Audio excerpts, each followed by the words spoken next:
The room was shaped like a giant circle, with high ceilings that glowed with soft white light.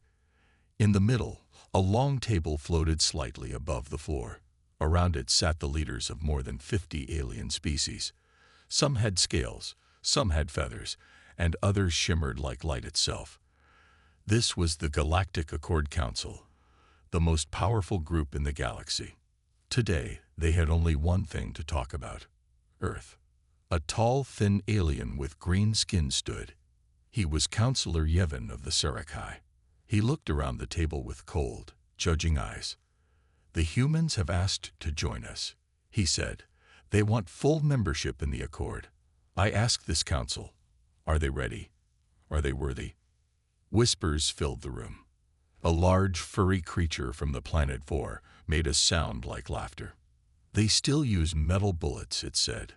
"Bullets. In space. Their ships break down after light years," added another counselor. "They barely understand wormholes." One by one, the counselors spoke. Almost all said the same thing. Humans were too new, too emotional, too violent, and worst of all, too weak. Their technology was old. Their methods were simple.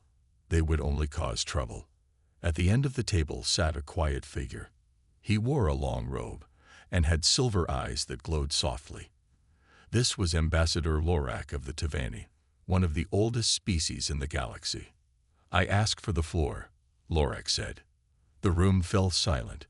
Even the loudest counselors stopped talking. Lorak stood and looked around. Yes, humans are behind in technology.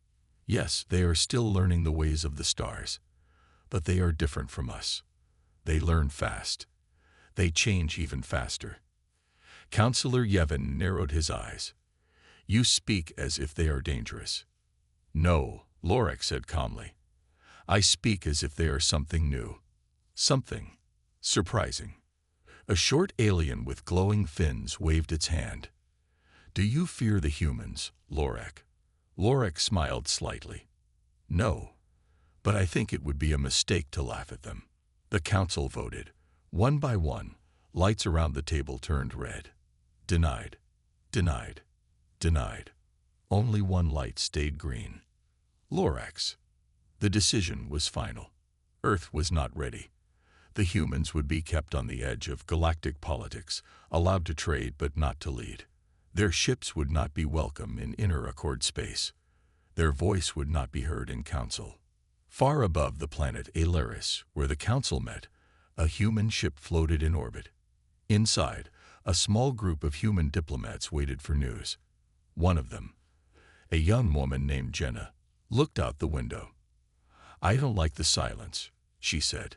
Her commander, a tall man named Eric Shaw, checked his communicator again. Still nothing. Then the message came. Eric read the words slowly. "Request denied." No one spoke for a moment. Jenna frowned. "They didn't even give us a chance." Eric nodded. "They think we're weak. They don't know what we've been building." Jenna turned to him, surprised. "What do you mean?" He smiled, but it didn't reach his eyes.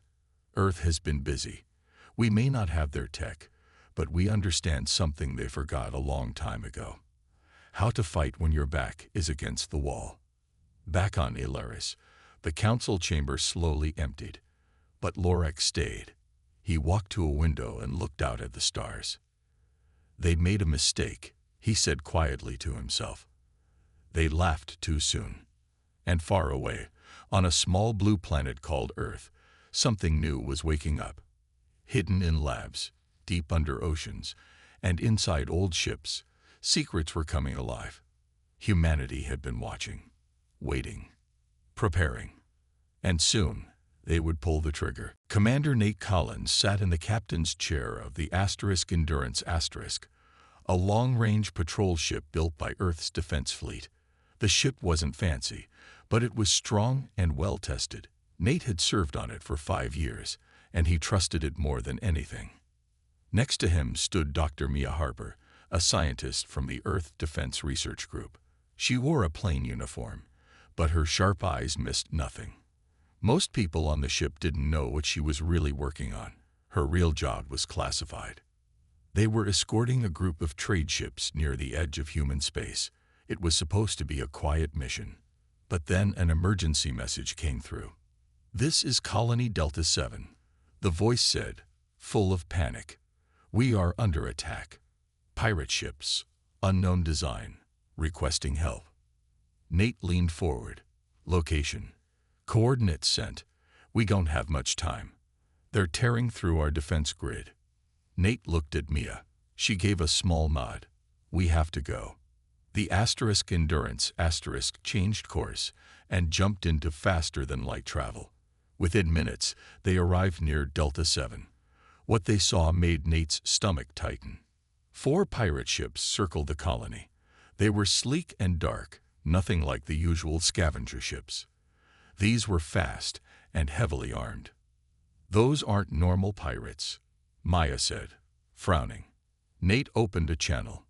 "This is Commander Nate Collins of the Earth Ship Endurance *. Stand down, or we will engage." The reply was laughter.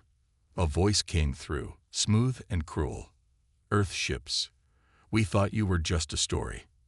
Are you planning to stop us with metal bullets?" The pirate ships turned and opened fire. The Endurance shook as energy blasts hit the shields. "Return fire," Nate ordered. The ship fired back with railguns and missiles, but the enemy moved too fast. Their weapons were newer, stronger. Within minutes, it was clear the Endurance was outmatched. "We can't win this," the pilot said. "They're too advanced." Nate looked at Mia. She was calm, even under pressure. "It's time," she said. "Are you sure?" Nate asked. "If we don't use it now, we never will." She walked to a locked panel and placed her hand on it. It scanned her fingerprint and opened. Inside was a small control board with blinking lights. "Project Lazarus," she whispered. She entered a code. The ship's systems began to change. The lights dimmed. The engines hummed louder. A new voice spoke through the speakers. "Lazarus system online. Sensing with pilot controls. Quantum targeting active." The ship moved suddenly, faster than anyone on board had ever felt. It dodged an incoming blast with ease, then returned fire.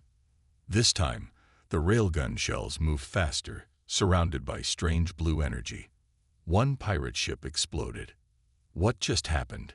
the pilot shouted. "The Lazarus engine changes how the ship interacts with space," Mia explained. "It bends time, just a little. Just enough." The Endurance weaved between enemy ships, firing with deadly aim. In minutes, 2 more pirate ships were gone. The last ship tried to flee. It jumped to faster-than-light speed. "Should we follow?" Nate asked. Mia shook her head. "No, let them tell the others what they saw." The colony sent a message of thanks. Survivors cheered. Nate looked out at the stars, still in shock. "We just changed everything," he said. Mia nodded. "And the galaxy will soon know." Far away, the last pirate ship ran toward deep space. Inside, the pilot sent a message on a hidden frequency. "They have something new, something dangerous.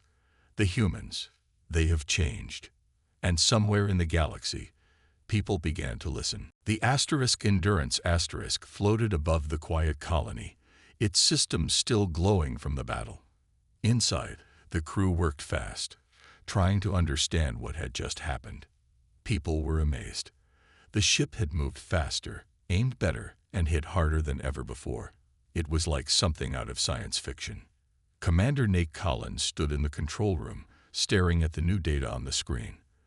The Lazarus system had turned the tide of the fight. Without it, they would have been destroyed.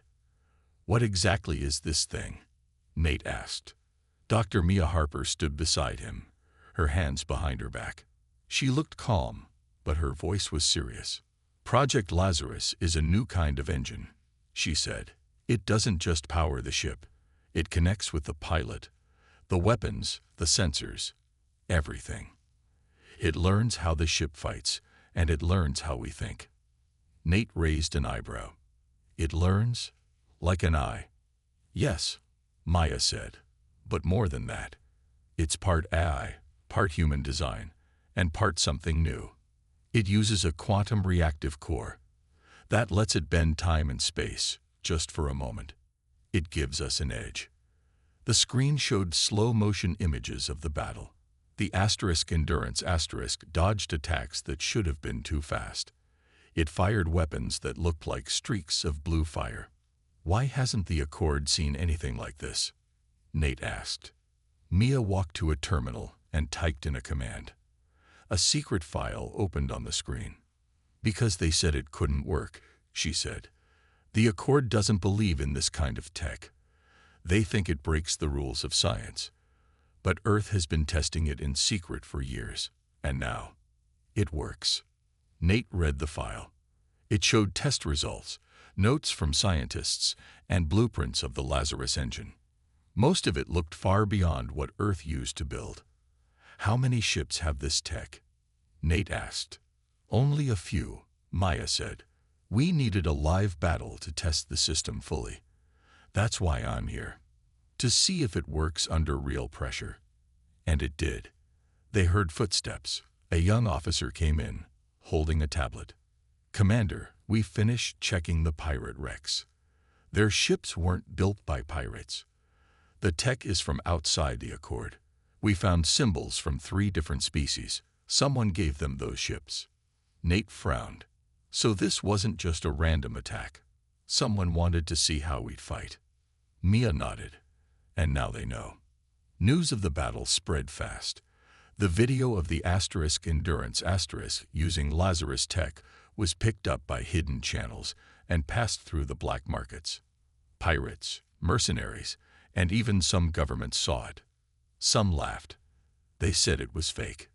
Others didn't laugh at all. On a station near the Accord border, a group of spies watched the video in silence. One of them, a tall alien with orange eyes, looked nervous. We told them humans were not ready, he said. But maybe we were wrong. Back on Earth, a meeting took place deep under the defense tower. Generals, scientists, and leaders sat around a table. Mia stood at the front, showing the same video Nate had watched. The Lazarus engine has passed its first test, she said. We need to begin Phase 2. One general asked, what is Phase 2? Mia replied, building more ships, training more pilots, and preparing for the moment when the Accord decides to act. The President of Earth, Laura Bennett, stood slowly. We are not going to attack anyone, she said, but we will no longer be ignored. We will not be laughed at. Far from Earth, in a secret Accord meeting room, leaders watched the same footage. What have the humans done? One of them asked. No one answered. And deep in space, the last pirate ship still ran. The pilot kept repeating one line in his report. They moved like ghosts. And their guns were silent, but deadly. Something had changed. The galaxy could feel it. The story of the Endurance spread fast. First, it was just rumors. Then the videos came. Clear shots of a human ship moving faster than anything should. Shots of weapons that broke through shields with strange blue light. People began to talk. They called it impossible, but others called it something else. Fear. In the heart of the Galactic Accord, inside a high-security station, a group of top leaders met in secret. The room was dark. Holograms of the Endurance played in the air above the round table. Counselor Yevon of the Sarakai slammed a hand on the table. This is not a joke anymore. The humans have made something new, something dangerous. Another counselor leaned forward. It's only one ship, maybe just one weapon. Ambassador Sora of the Alteri shook her head. That ship destroyed 3 upgraded pirate vessels in minutes, and it didn't take damage. That is not luck. Someone played the voice recording from the fleeing pirate. His words echoed through the room. They moved like ghosts, and their guns were silent but deadly. The room went quiet. Counselor Yevon spoke again. We must act before it spreads, before they build more. Back on Earth, Commander Nate Collins was in a hospital bed. He had been hurt slightly during the battle, but nothing serious. He was watching the news. His face stayed calm, but inside he felt the weight of what they had done. Dr. Mia Harper entered the room with a tablet in her hands. "The world is watching," she said. "Even the other planets are starting to notice." "They're scared," Nate said. "They should be," Maya replied. "We've done something no one else believed possible." A message arrived on Mia's tablet. She read it quickly, then looked at Nate. "They're coming. A recon fleet from the Accord is on the way to Earth's borders." Nate sat up. "Recon, or something more?" "We don't know yet," Maya said, "but we need to be ready." In Earth's capital city, President Laura Bennett held a special meeting with top officials. Generals, scientists, and diplomats sat at the table. "They think we are a threat," one general said. "We should prepare a full defense." "No," President Bennett said. "We don't start a war, not unless they bring it to us." "Then what do we do?" someone asked. President Bennett looked at the screen. A video played again.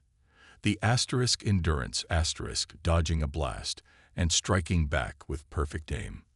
"We let them see just enough," she said.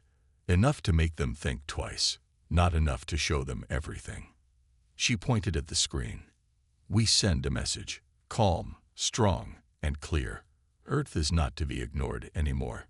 While Earth prepared, the recon fleet arrived just outside human space. 10 ships, each built with the best Accord tech. They scanned the area, recording everything. But they did not cross the border. Inside the lead ship, Captain Tarak of the Kilari watched the screens. "Strange," he said. "No fear, no panic, just calm systems, strong defenses." His second officer nodded. "They want us to see." Back on Earth, Dr. Mia Harper returned to the main lab. She met with engineers and scientists. New ships were being built. Each one would carry a version of the Lazarus engine. Each one would be faster, smarter, and stronger than before. One of the young engineers smiled. "I never thought I'd see the day Earth had the best tech in the galaxy." "We're not the best yet," Maya said. "But we're close. And that's why they're scared." Commander Nate Collins, now recovered, walked through the hangar of a new ship. It was bigger than the Endurance and sleeker.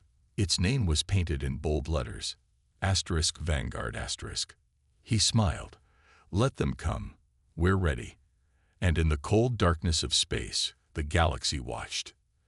The humans had changed, and the stars would never look the same again. The Accord recon fleet remained near the edge of human space. For days, their ships stayed still, just watching. They did not send a message. They did not enter. They only waited. On board the Vanguard *, Commander Nate Collins stood on the bridge, watching the recon fleet on the main screen. He was calm, but alert. "Any changes?" he asked. His officer, Leo Grant, shook his head. "No, sir. Still holding position." Dr. Mia Harper entered the bridge with a report in her hands. "They're testing us," she said. "They want to see if we'll panic or act first." Nate looked at her. "We won't." She nodded. "Good, because Earth Command wants to send a message. Not just with words, but with action."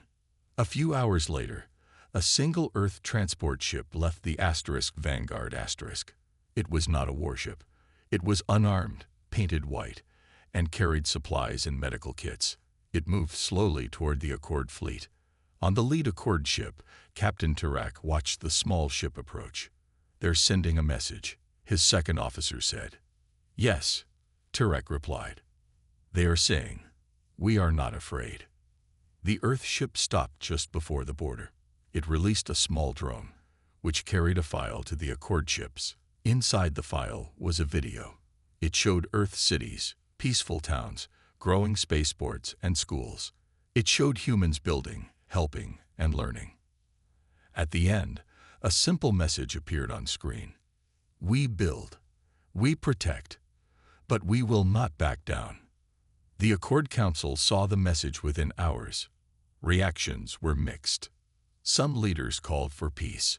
Others warned that humans were becoming too bold. But one voice stood out.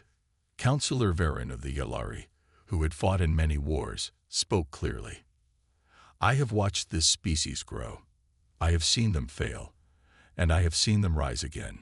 Now they rise with power and with care. We must treat them not as children, but as equals.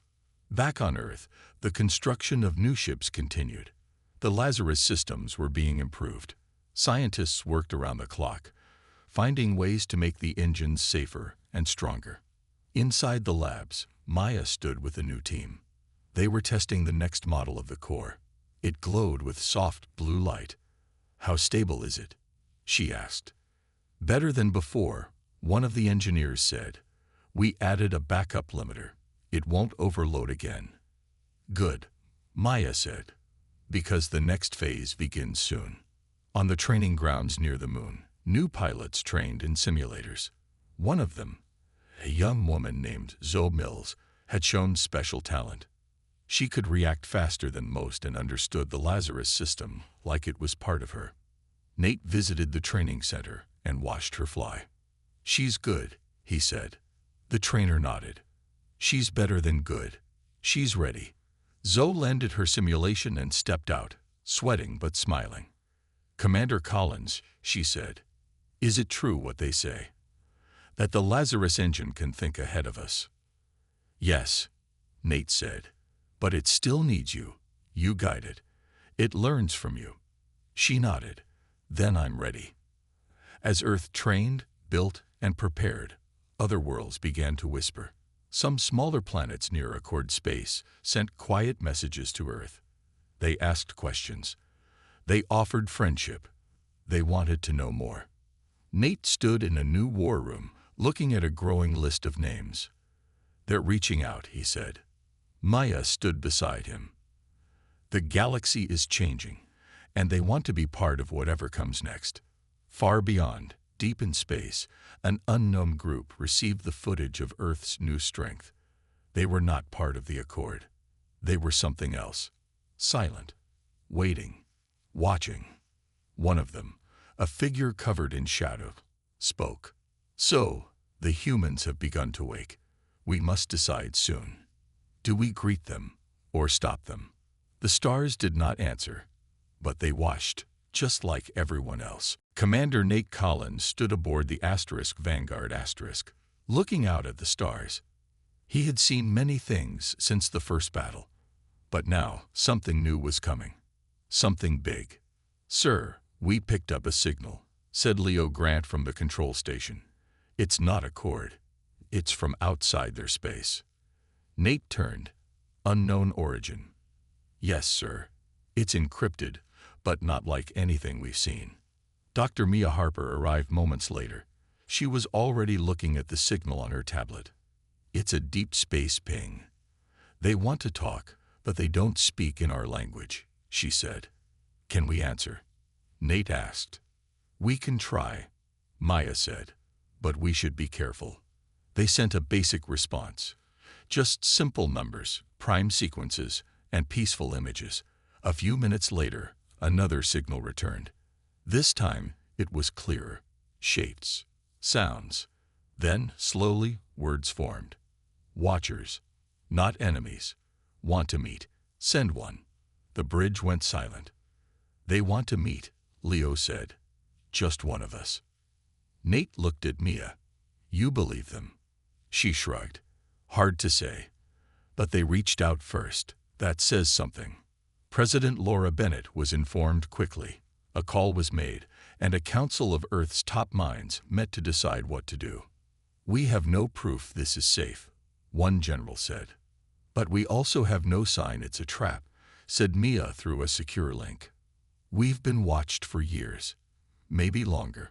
This could be the first honest step. President Bennett made her decision. We send someone, but not just anyone. We send someone who knows what's at risk, and someone the world can trust. The choice was clear. Commander Nate Collins. He left in a small, fast ship. No weapons, no backup, just a direct path to the signal's location, deep beyond Accord space. As he traveled, he recorded his thoughts. If this is the start of something new, let it be built on trust, not fear, he said. But if it's a trap, let them know we are not weak. The journey took 2 days. On the second day, Nate saw it.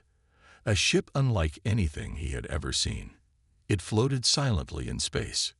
No lights, no engines, just there. His ship was pulled gently toward it, as if by gravity.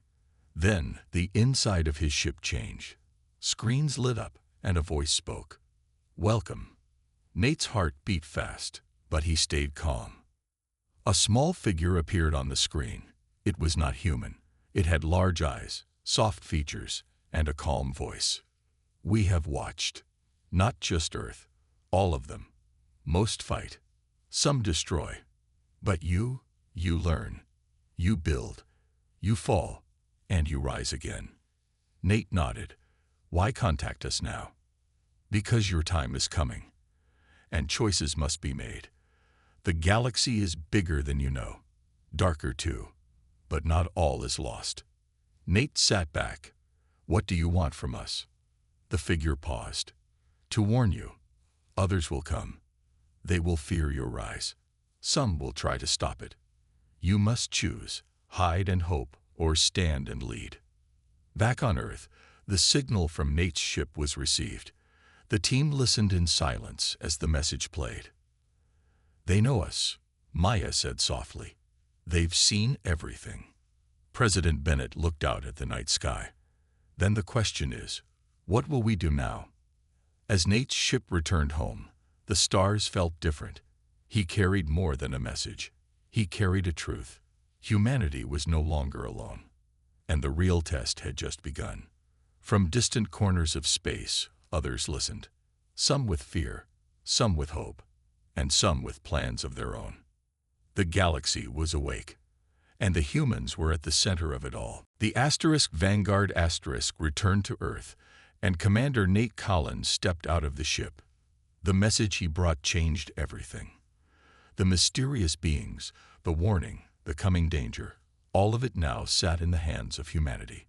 President Bennett held a world broadcast.